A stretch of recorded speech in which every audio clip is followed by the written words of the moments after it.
So, today's topic, trust in yourself. Because here's the thing, a lot of people believe that when we achieve a certain goal, when we hit a certain milestone, that suddenly the things that we deal with on a daily basis, be it mindset wise, belief wise, emotionally, we tend to think that those things are going to go away. And those things do not go away. We, depending on how we look at our world, and fortunately, with most of my followers, my listeners, you're already on this path to self-discovery. So you're probably lessening the impact of not trusting yourself all along the way. As you grow your business, it all depends on how you talk to yourself. The way that we speak to ourselves has a huge impact on whether or not we believe in ourselves, whether or not we trust ourselves. And identity can also play a huge role in whether or not we trust ourselves. For me personally, in the thousands of hours of sessions that I've done with clients, for me personally, when we don't trust ourselves, there is a self-esteem issue, typically, not always, underlying that. If it's not a self-esteem issue, then there's been like one major significant event that set that in motion, the lack of self-trust. Even in that single event, it's the way that we identify with that event and what we make that event mean that will undermine our self-esteem. So again, it comes back to self-esteem. I am a firm believer that we're all created exactly as we need to be. Either we already have everything that we need, or we can use our resourcefulness and the lessons that we have learned, and we can take that resourcefulness and we can access and tap into what it is that we need, whether it's relationships, business, whatever. We're just making a blanket statement here. So we're created with everything that we need and the ability to be resourceful, to seek out, to search, to look for the people, the experiences, the knowledge that we need to fill the gap, because we don't come into this world already knowing everything. We have to learn along the way. We're human. We are going to, I don't even like to say mistakes. We're going to make choices and decisions that don't turn out the way that we like. That's going to happen. We're going to get into relationships that don't turn out the way we expected them to. We're going to make business decisions that we look back and it's like, God, why did I do that? Most of the time, those things happen because we're coming from a place of emotion. We make emotional decisions in business. We obviously make emotional decisions in relationships. And maybe we're not as objective as we need to be, or we simply believe that we have all the information that we need, but we don't have all the information that we need. And we can end up beating up on ourselves over that. And we don't want to beat up on ourselves for that, right? Because we're already created with everything that we need. Because we are this divine creation, we are supported, right? We're created with nothing wrong with us. And I know without a doubt, someone is listening to this right now, either when it's live or it's on the podcast, and you're going to bristle at that when I say that you were created with nothing wrong with you. There's nothing wrong with you. You're absolutely lovable. And it's because you've had experiences in your life that caused you to think and feel differently. That is where we get into believing we can't trust ourselves. That begins to lay the groundwork for feeling as if thinking that we cannot trust ourselves.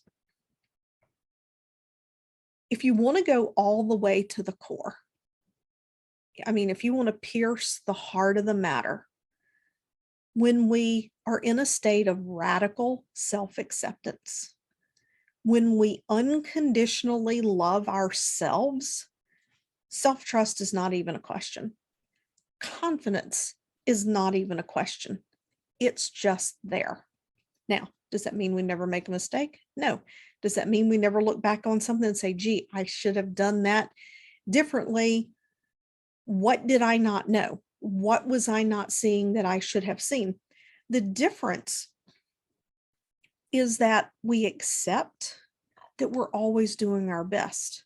If you truly are always doing your best. Now, sometimes we know we should do things a certain way, right?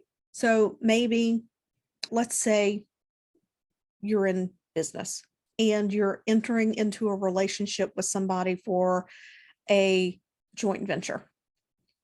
And there's a part of you that you're like, okay, we need to get together some terms. We need to outline it. We need to sign a contract. We need to make sure those roles are very clear. But there could be a part of you that is maybe in a hurry. And you're like, you know what? I really trust this person. Everything's going to go well. So instead, you just maybe do an agreement over email. You never do a contract. And you're going back and forth. And then they take all the information that they've given you. And all of a sudden they're like, oh, we don't need the partnership. We have everything we need here. And they actually take everything that you shared with them and they go implement it in their business or in their program. These things happen. So sometimes we can know what we should do and we choose not to do it anyway. No point in beating yourself up over it. If that's something that happens, we just have to take the lesson and move on. Because if you've learned in that lesson, if you learn the lesson in that lesson, then you shouldn't repeat it. It shouldn't be an issue that you would repeat it if you remember that you learned the lesson. Hey, Sammy. So that's just one example around trusting yourself. Another example of where we can get into a process. Let me back up. I was about to go off the rails. So in that example is where we knew better, but we made the decision that wasn't the best anyway. And for whatever reason, for wherever your headspace was in that day, except that you did your best in that day, it doesn't mean it's your best of all time. I've recommended this book many times. I'm going to recommend it again. The 4 Agreements by Don Miguel Ruiz. There's a whole chapter in there on do your best. And so many times when we talk about doing our best, we literally think of our very best, and then we want to measure everything else. We want to compare everything else to that. Or we take our very best and we're busy comparing it to other people. That just doesn't ever end up in a really good place for us.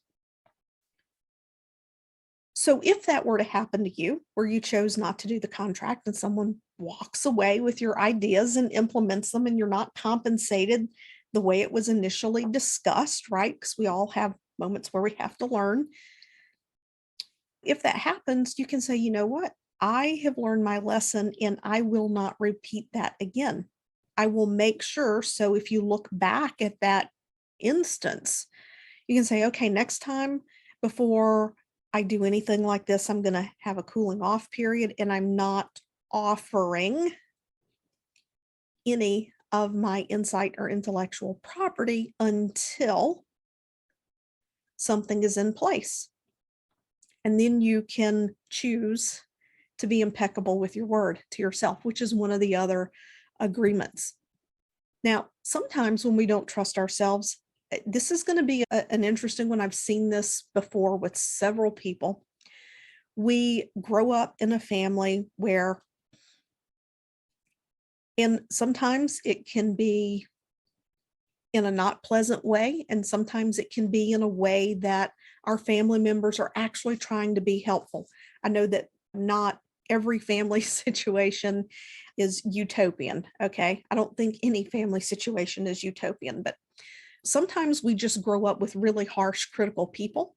And then sometimes we grow up with family members who the only way they know to help us to succeed is to keep moving that goalpost.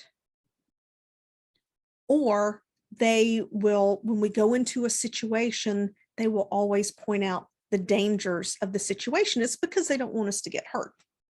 Again, if we're not dealing with that harsh, critical person. But even if you're dealing with a harsh, critical person, when we hear these things on repeat, that we could have done it better, this is really good, but you did an excellent job, but I love you, but when we hear these things, we absorb what's after the but. We don't, our brain doesn't take in the really good job. Our brain doesn't take in the I love you. It takes in everything that follows the but. So what happens is our brain, we build this pattern of experience that we've done this thing, but it wasn't good enough, right? And so what happens is as that pattern builds, we can develop this internal narrative that I can't trust myself to do the right thing. Because even when I've done my best, I've always had to go back and redo it or do something more or do something better. So we develop this narrative that I must not be able to trust myself to make good decisions. I had a former client, I'm going to call her Debbie, not going to use her real name, but she grew up in a family where one of the parents was very fearful of everything. So her entire life, as she grew up and then she became a teenager and was getting ready to go to college, every conversation in her life was framed of you better be careful because you better look out because in her brain was conditioned that no matter what she did, she might not be safe. No matter what she did, it's not going to turn out.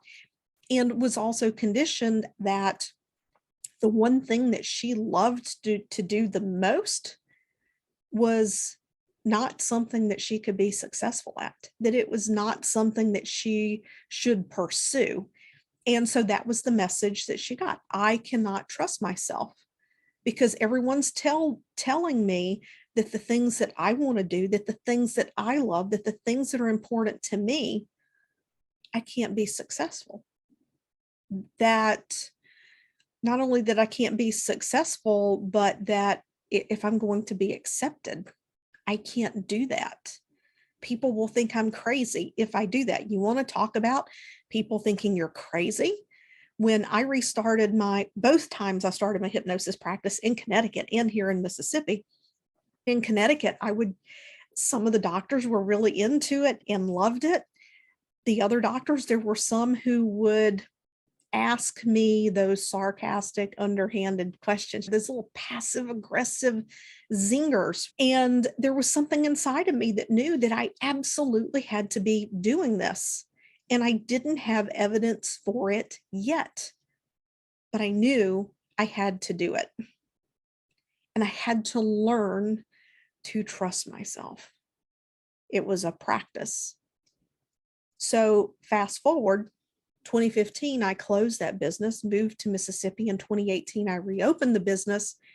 And being in the South, where it's the Bible Belt, there's actually a large population here that loves alternative techniques and spirituality, not just the religious aspects, but people don't talk about it very much because one day I was talking about reopening the hypnosis practice. Hey, Sharon. One day when I was talking about opening the hypnosis practice, I was down in radiology. I was giving anesthesia for a CAT scan procedure where the radiologist was doing his thing. And we were just having conversation while I was monitoring the patient. And I happened to mention I was reopening the hypnosis practice. And people were like, oh, really? Because, hey, if you want people to be intrigued and ask you questions, tell them you're a hypnotist. If you want to scare people off, tell them you're a hypnotist, right? So this nurse slipped me a piece of paper, and on the piece of paper, it said, shh, go to Facebook and join the Metaphysical Mississippi Facebook group. Like, she was cautious about saying that in a room full of people. She didn't want to say that, what people would think to say that in that room. So I found that there's a very large group of people, but my peers would look at me like I was crazy when I would tell them I am growing this business and I am leaving anesthesia, because it was a state hospital with state pension and state benefits, but the values and things didn't align. And I had zero proof or evidence that any of it was going to work. But I had to trust myself to take those steps forward. I had to trust that I would make the best decision in the moment. Now, have I made decisions? It was like, on hindsight, it was like, damn, what did I do that for? Absolutely. We're all going to do those things. It cannot be avoided. We are human. We can't shut down our emotions and be 100% logic and objective. We're not computers. But if we're having issues trusting ourselves, look at the stories, look at the evidence for what causes you to believe that. What causes you to say that? And I'm going to give you one simple tip to begin to build that self-trust. Now, remember, anytime we're dealing with deeply held beliefs, we're dealing with the conscious aspect, we're dealing with layers of the subconscious aspect, because there can be patterns, there can be habits of thought, and then we can have beliefs. And the stronger that belief is connected to a protective mechanism, meaning that your brain is doing everything it can to avoid emotional pain, then you're talking, you've got to go deeper than affirmations and journaling. You really want to go in there with hypnosis and target those things when it's a really deeply held belief. The third aspect of trusting yourself is knowing that you're a part of all that is. My friend Kathy Heller talks about, and I'm not sure where she got this, I don't believe it's original to her. You are someone because you're some of the one. You are someone because you're some of the one. So there's three aspects to this trusting yourself. What I want you to tap into is beginning to give your mind the evidence that you can trust yourself. How do you give your mind the evidence that you can trust yourself? At the end of each day, you can sit down and write out a list of 3 to 5 things that you did well, that you did right, to show that you can trust yourself. If your alarm went off and you got out of bed the first time your alarm went off, yeah, I celebrate. I shut my alarm off and I got out of bed the first time. I can trust myself, right? If you showed up on time for a meeting that you didn't want to go to, I can trust myself to be available and show up even when I don't want to. If you're marketing on social media and you've committed to going live every day, I can trust myself because I showed up and went live today. Now, a lot of people will say, why are you celebrating that? That's what you're supposed to do. We've got to stop dismissing the little things in our life. So who says we're supposed to do it? Who says we're supposed to get out of bed on the first run of the alarm? That's a choice we get to make.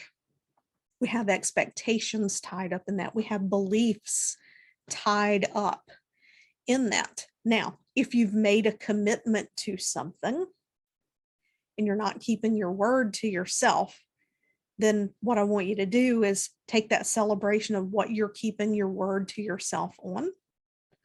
Maybe you're being a good parent.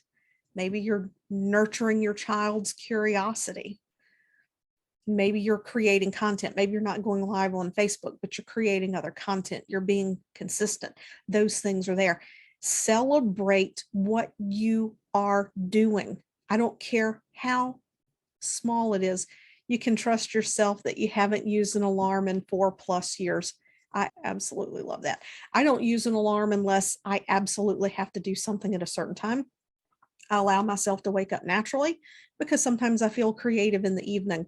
So I may stay up later. And for me, late is 10:30. So I'm not one of these people that stays up till midnight, 1, 2 o'clock in the morning working. But someone here in the Facebook group, just for the benefit of people listening to this on the podcast or other channels, they said growing up was like this. I could score 97 on a test, but it wasn't 100. When I scored 100, it was, can you do it again? That is exactly the household I grew up in. That is exactly it. I could study my brains out. And if I missed one question, why did you miss that question? And it wasn't meant to be negative. It was meant to push me to excel and to achieve. However, subconsciously, it has that impact. When I left Connecticut, I had worked in a GI center. And in that GI center, the last 2 or 3 years I was there, we were seeing more and more teenagers and college age who were having very disruptive digestive symptoms. And we're doing colonoscopies, we're doing EGDs, and there's nothing wrong with these kids for the majority. There was not a physical cause for what they were experiencing. It was all mental and emotional. And this would be the scenario of when I would talk to them and ask them how they're doing, what's going on, how's college, how's school, whatever. And we would just chit chat. And I'm just going to give you an example. I remember this one stood out in my mind very strongly, but I'm going to use it as an example because it's pretty characteristic of what I saw in the community where I gave anesthesia. The kid got up at 5 o'clock in the morning, went to swim practice, came home, had breakfast, got dressed, went to school all day. At the end of the school day, there was another practice. Then they would have to come home, change, and go for something else. Sometimes it might be SAT prep, or it might be yet another sport. Some of these kids were practicing for the same sport twice in one day, or they had a sport, an academic club, and they played an instrument. And then it'd be like, oh, at 8:30 at night, I get home, I eat dinner, then I do my homework, I'm in bed by 11 o'clock, and then I'm up at 5 o'clock in the morning and I start all over again. Immense, intense pressure to perform. It was just day in and day out. And I really had such compassion for these kids. And it's not uncommon at all to have those symptoms. And the majority of those kids ended up being diagnosed with IBS. So we can put that pressure on ourselves in our business. We can continue that pressure into the future, into our business, into our relationships. We have a hard time sitting still. We don't deserve to sit still. It can just look like a lot of things. But so for trusting yourself, that's where you want to start. That is your first best tip to begin to program your mind that you can trust yourself. And that is at the end of the day to acknowledge all of the things that you have done that fulfilled you in your day. If you're new to business, or actually an entrepreneur at any level, because every time we hit they call it new level, new devil. Every time we hit a new level, our identity has to shift, how we show up in our business has to shift, and we're literally in a new place that we have never been before. And things like self-doubt can begin to creep in again. And we're in this space where we do not have evidence that we're going to do well because it's new. How can we have evidence? We can't have evidence that something's going to go well when we haven't even done it before. And back in June, I was at Kathy Heller's Limitless Retreat. I led a hypnosis for the ladies at her retreat there back in June. And she even shared with the group, and I'll link to this podcast episode, that was an excerpt from the retreat. She even shared with the group a story from our work together where things had gotten to a point where they were so good, right? They were so good. She was in this moment with her daughter, and there was joy and love, and she was in absolute tears. And she was in fight or flight. She was in fight or flight. And she was in fight or flight because it did not feel safe for things to feel that good. And I told her, I said, okay, we have to reframe this, right? Because there's no legitimate fear there. And I teach this to my clients. When there's no legitimate fear, and what we're dealing with is the unfamiliar, we have to program our brain that the unfamiliar can be familiar and it can be safe. So to begin telling herself, I am safe to have it this good. So when you want to program in self-trust, it's yes, I can trust myself. I make good decisions every day. I make good decisions every day.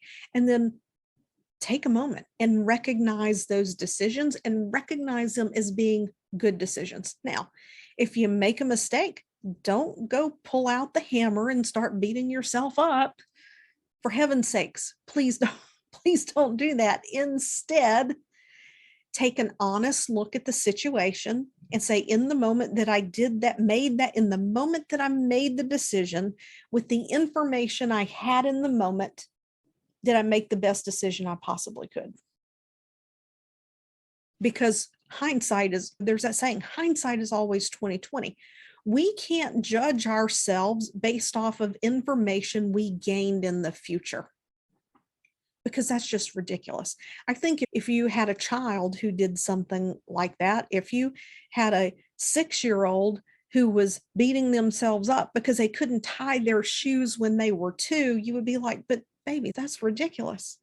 You can't be angry at yourself that you couldn't tie your shoe when you were 2 because mom didn't teach you to tie your shoe until you were 5. That sounds absurd, right? It's the same thing when we go back and we judge our past experiences based on what we know now.